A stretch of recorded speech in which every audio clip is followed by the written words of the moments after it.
গণহত্যার দায়ে আওয়ামী লীগের বিচার এবং দলটির রাজনীতি নিষিদ্ধের দাবিতে কিছুক্ষণ পরই বিক্ষোভ সমাবেশ করবে জাতীয় নাগরিক পার্টি এনসিপি।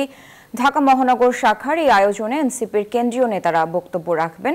এ বিষয়ে আমরা আরো বিস্তারিত জানবো এবং জানাতে আমাদের সাথে সরাসরি যুক্ত হচ্ছেন সেখান থেকে সহকর্মী মাজহারুল ইসলাম। মাজহার, এই মুহূর্তে সমাবেশে নেতাকর্মীদের উপস্থিতি কেমন দেখছেন এবং কারা কারা বক্তব্য রাখবেন জানাবেন সব মিলিয়ে সেখানকার সবশেষ পরিস্থিতি সম্পর্কে। ধন্যবাদ। আপনি যেমনটা বলছিলেন যে গণহত্যাকারী দল হিসেবে আওয়ামী লীগের বিচার এবং রাজনৈতিক কার্যক্রম নিষিদ্ধের দাবিতে জাতীয় নাগরিক পার্টি এনসিপির ঢাকা মহানগরের উদ্যোগে আজকের এই সমাবেশটি শুরু হবে বেলা ৩টায়।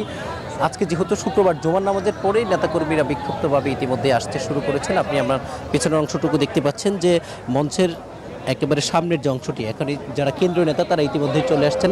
আজকের এই সমাবেশ থেকে মূলত তারা গণহত্যাকারী দল হিসেবে আওয়ামী লীগের নিষিদ্ধ এবং তাদের বিচারিক কার্যক্রম শুরুর বেশি জোর দেবেন এবং আজকের এই সমাবেশে দলটির শীর্ষ নেতারা বক্তব্য রাখবেন। আপনি জানেন আজকের এই সমাবেশকে কেন্দ্র করে গত কয়েকদিন তারা ব্যাপক প্রচারণা চালিয়েছে, লিফলেট বিতরণ করেছে এবং জনমত তৈরির জন্য তারা এই কাজগুলো করেছে। তারা বলছেন যে গত 15 বছরে যে ফেসিবাদী শাসন ব্যবস্থা আওয়ামী লীগ কায়েম করেছিল, একই সাথে জুলাই যে ছাত্র আন্দোলন ছিল সেই ছাত্র আন্দোলন দমনে তারা সর্বোচ্চ শক্তি প্রয়োগ করেছে।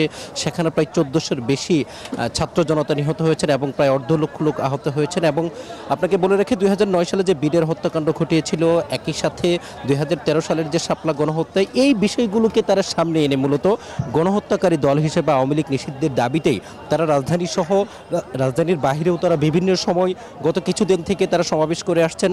তারই অংশ হিসাবে তারা আজকে মূলত রাজধানীতে এই সমাবেশটি করবেন, যেখানে নাহিদ ইসলাম, হাসনাত আবদুল্লাহ, সার্জিস আলম, আক্তার হোসেন সহ দলটির শীর্ষ নেতারা বক্তব্য রাখবেন। এবং আমরা তাদের সাথে কথা বলে যেটি জানতে পেরেছি, এই সমাবেশের বান্ডেল থাকলে প্রতি সেনমানিতে টাকা বাঁচবে।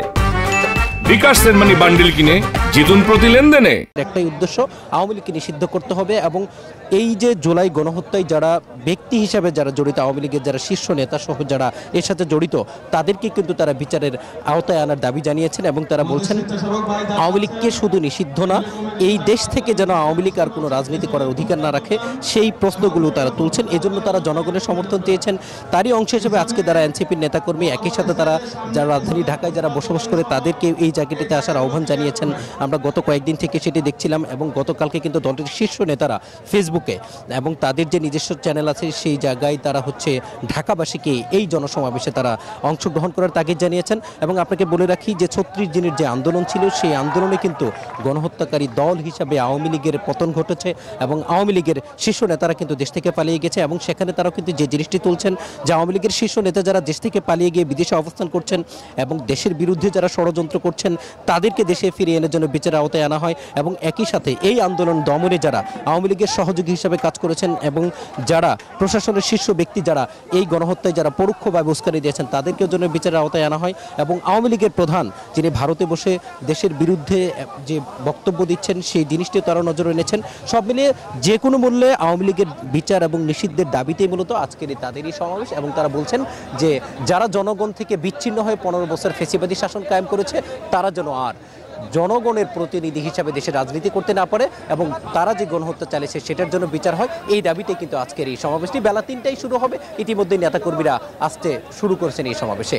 সারা এই ছিল আমার কাছে জাতীয় নাগরিক পার্টি এনসিপি ঢাকা মহানগরের উদ্যোগে যে সমাবেশ, সেই সম্পর্কিত আমার কাছে সর্বশেষ তথ্য। ধন্যবাদ মাজহার।